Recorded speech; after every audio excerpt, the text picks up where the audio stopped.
Hi, it's Cliff from Auto Insane here again. Today we're off on a bit of an adventure. Time to get out and about. Hi, it's Cliff again from Auto Insane here. And today we're introducing a new feature called Out and About, where we look at local businesses and classic car restoration firms. And what better place to start than my good friend Simon's new venture, Wharf Developments, in a super secret location. So we're going to have a look round, talk to the man himself and find out what it's all about. So, let's go in. Hello, Cliff. Hi. Oh, hi Simon, how you doing? Yeah, good. Come in. Excuse the rough and ready place. We've just moved in. It's all a bit chaotic at the moment. Yeah, well, that's always the thing when you move into a new house or a new business, isn't it? We've got a few things going on at the moment. We've got an old 1973, I believe it is. Oh no, it's a 70th Beetle. Picked that one up yesterday. What sort of work's going to be happening to this one? Well, it's a bit of a sympathetic recommission on this. It's not a full restoration, just a recommission, because it's been in the customer's family since 1980. So it's very, very sympathetic to them. No real financial value to it, it's just sympathetic value. But they want all the paint, all the roughness left on it. They don't want to lose the character. Exactly, yeah. But it's been sat in storage for best part of 10 years now. And so we're going to take the top off. Yeah. Full mechanical. Yeah. So I mean, obviously, when things are stored for a long time, you get problems with like brake problems, flexi hoses, things like that, bushes, things like that, that dry up. So it's a recommissioning, and it's sort of making it good and usable, but it's not losing the character of the car and not losing the history, which is so important with classic cars these days. Yeah. So it means more to them than some of his other cars. Just got that one that came in yesterday. Okay. We've got the Midget, MG Midget. Now, I think I've seen on your channel that you've been doing quite a bit of work on this one. It's sort of one that's already had a bit of restoration work done, but it's now just sort of fettling just to make it perfect, really. Yeah. I think Chap bought it. It's his first classic car he's ever owned. Always a baptism by fire, that one. Yeah, it is. It takes a bit of getting used to. It's a really, really tidy car. We've done a bit of work on it. Underneath, a bit of wax oiling, rust preservation on it. Yep. But it's now developed a gearbox issue. Right, okay. I was going to say, never the strongest gearbox on these, if I remember rightly. Midget issue. So we've unfortunately engine gearbox out. So started putting it all down. Okay. We'll do some investigation work on that. Yeah. Okay. So it's a square wheel arch car. Yeah, Series 3. Series 3, with the 1275A series in. Yeah. Looks like it's. I'm guessing that's damask red. Being a bit of a nerd. So the A series is out. All looks nice and tidy though. And we're just trying to sort out some gearbox woes, a little bit of crunchy synchro mesh maybe. Yeah. And do that. But like I say, just to make it perfect. I think it's actually a clutch or a selector issue, but obviously until tweaks. Till it's apart, you're never going to tell. But as I say, it's the joys of old cars. But I think, if I remember rightly, I think they use that gearbox in loads of stuff, British Leyland stuff. It wasn't ever the strongest gearbox at the best of times. No. As these cars got more powerful as the years went by, but no, like I say, a real common issue with them. Yeah. Well, I say, but like I say, a nice looking car and a nice and interesting project. Yeah, it is. And then we've got a 1938 Ford Model 85. Now this is something really special. This is something you're not going to see every day of the week. We're not going to see it every show. It's already undergone the critical stage of the build, and the engine has been completely rebuilt by Hamlin's in Bridgewater. Yeah, I say a good local company with lots and lots of history. Yeah. And so we've got a flathead V8. Yeah, 85 horsepower, hence Model 85. Yeah, okay. What sort of, do you know what capacity that is? Was that like a 4 litre? I can't remember with the flat.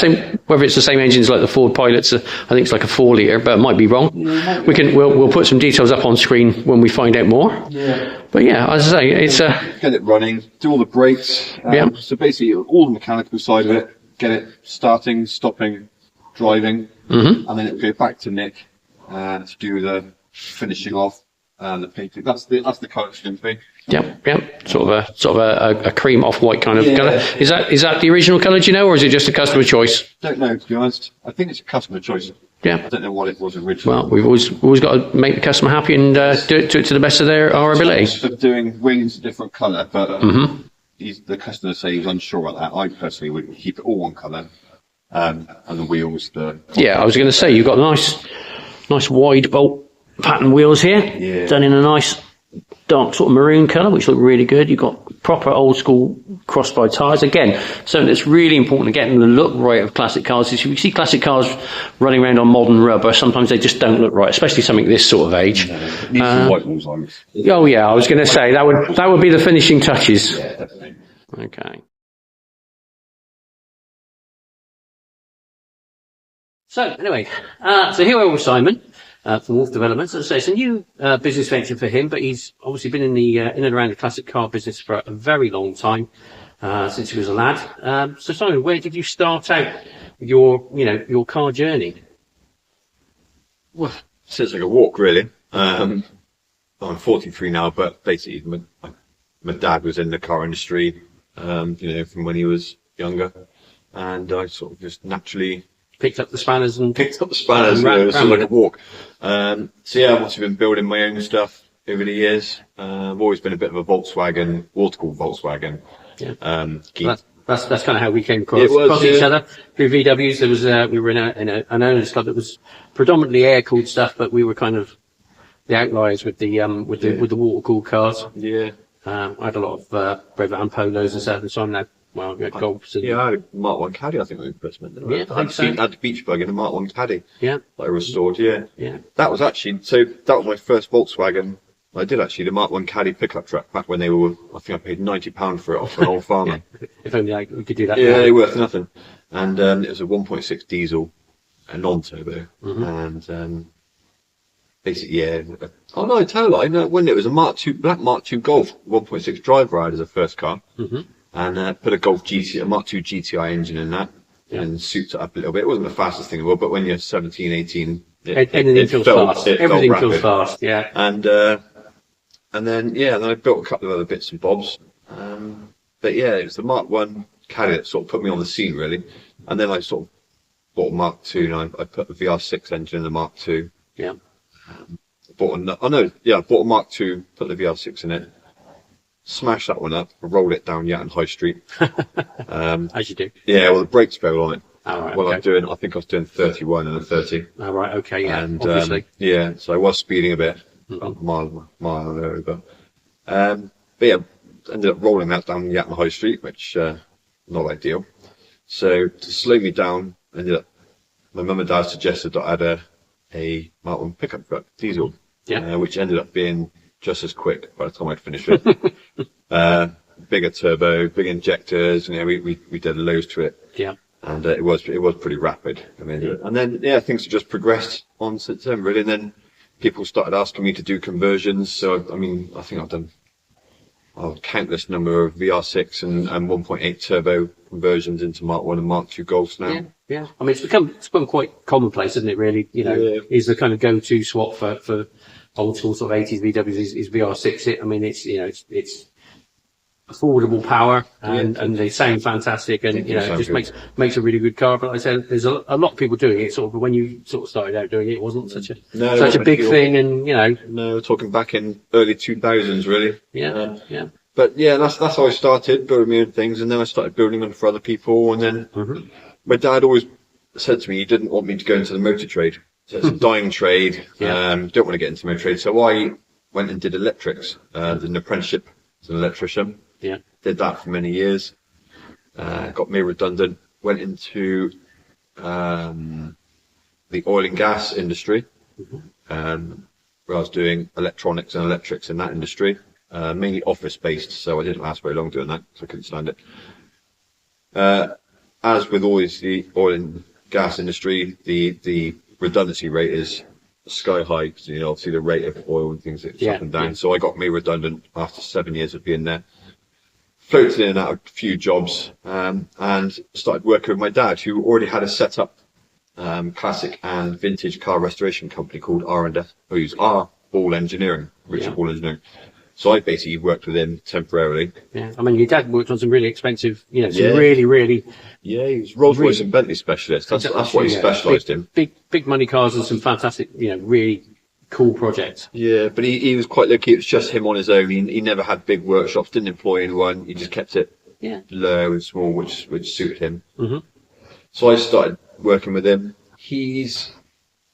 Then it went on for 10 years. I ended up working with him. It was supposed to be temporary, but about 10 years. So I've sort of gone full circle, really. And he's now retired, or retired. He's never really retired. Semi-retired. Yeah, he was in it this morning, tinkering, wasn't he? Yeah. He is now taking a back step, and I obviously wanted to take R&S Ball Engineering to the next level. And I've always wanted to call something Wolf because of the reason, the way Wolf Developments came from actually was because of the Volkswagen heritage for Wolfsburg. Yeah. And that's actually where, because at the time I was just doing Volkswagens. Yeah. So I sort of named that side of it Wolf. Yeah. Wolf Developments, Wolfsburg. So that's where it came from, and actually it sounded quite cool. And then my two kids loved it, and it just stuck. I love your logo. Your logo's really good. Yeah. Really memorable. And as I say, it's a really good name, good thing. But I hadn't considered that link to Wolfsburg and Volkswagen. That's where it came from. So it's cool. It just stuck. So now I've taken it to the next level, and finally got myself a premises.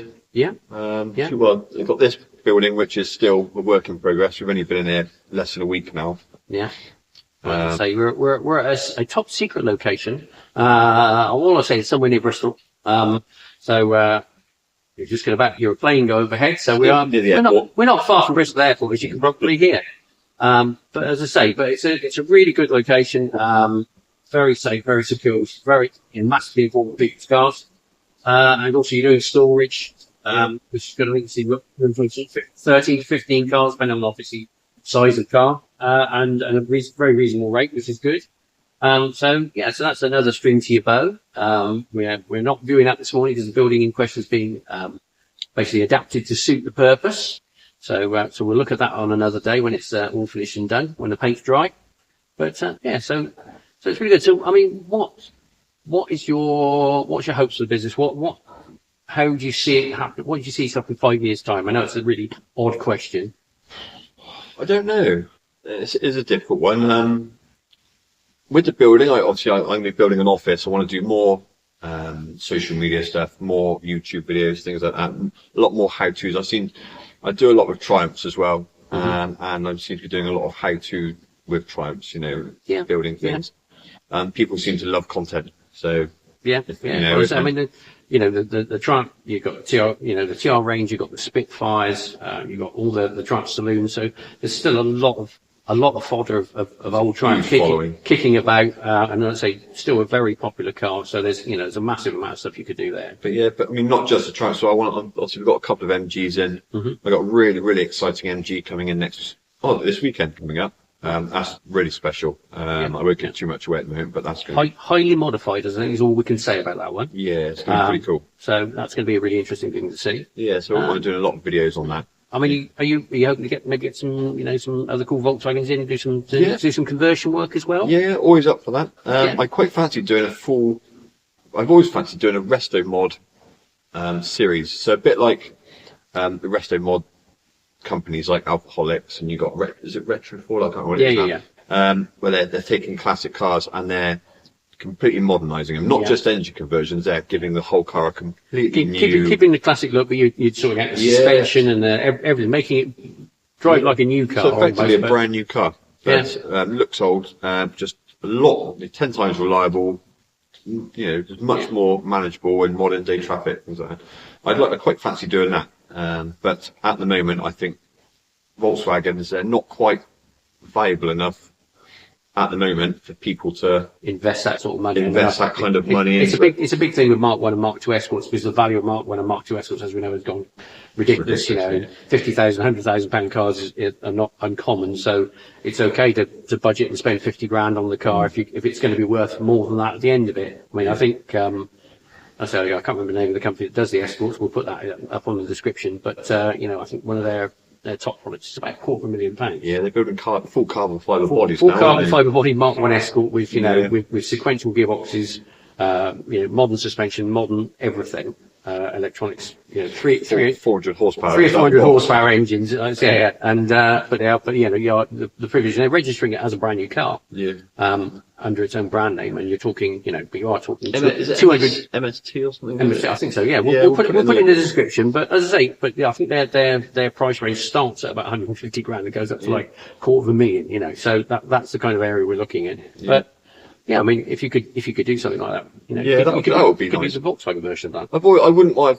I've got plenty of work now, and I obviously it's just me, Rachel, my partner. She does all the admin side of it, things like that. She does get hands on as well. She's a qualified engineer by trade, aeronautical engineer, so she's pretty hands on.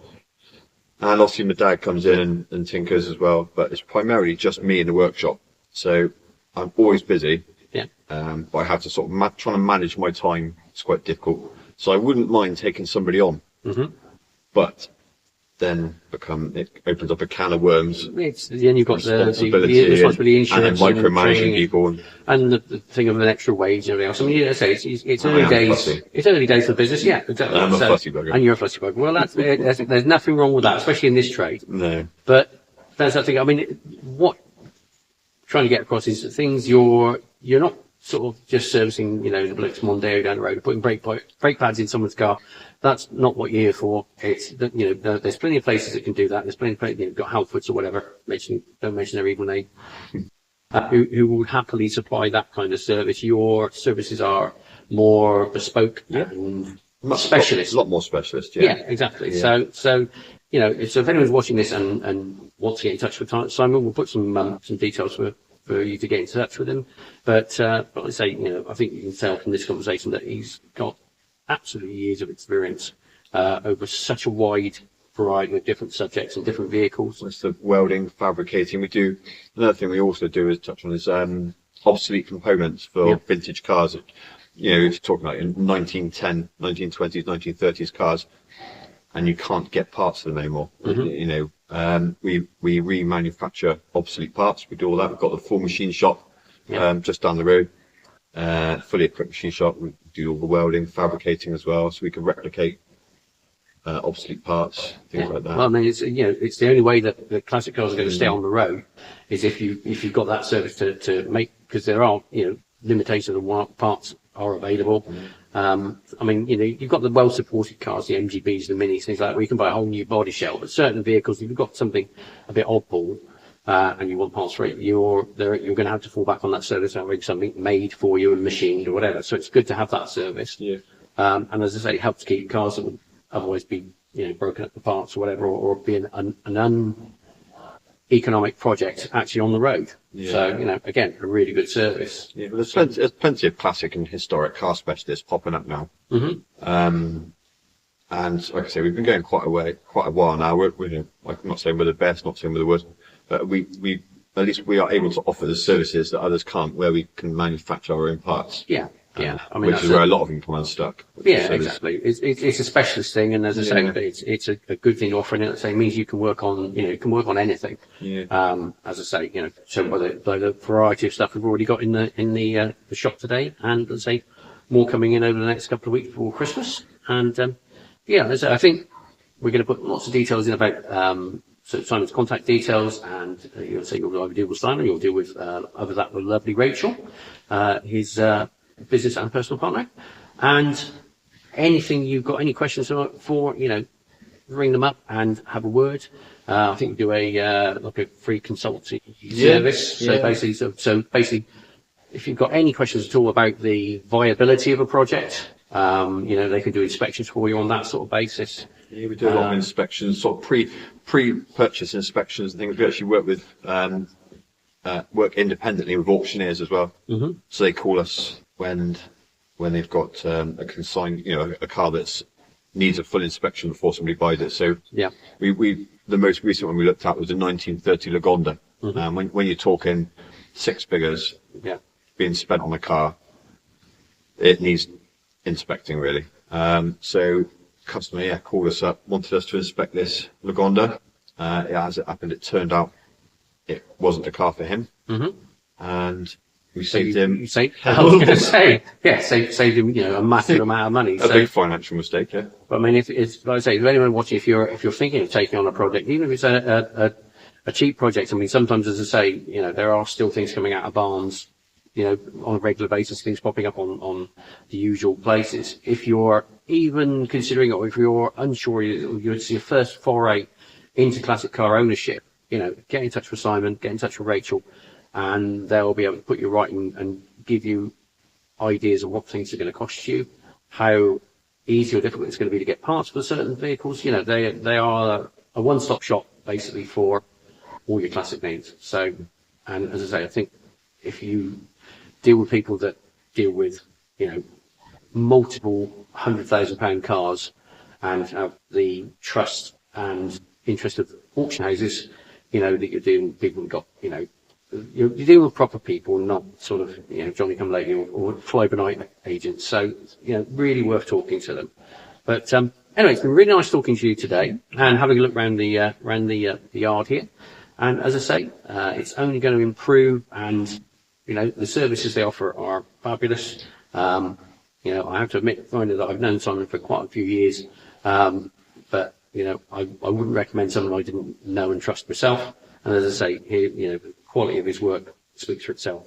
And we'll try and maybe put some pictures of maybe some of his old school cars if we can get some photos, some Polaroids, just so you can see some of the stuff he's done for himself as well. It's not that old. I know, yeah, in black and white.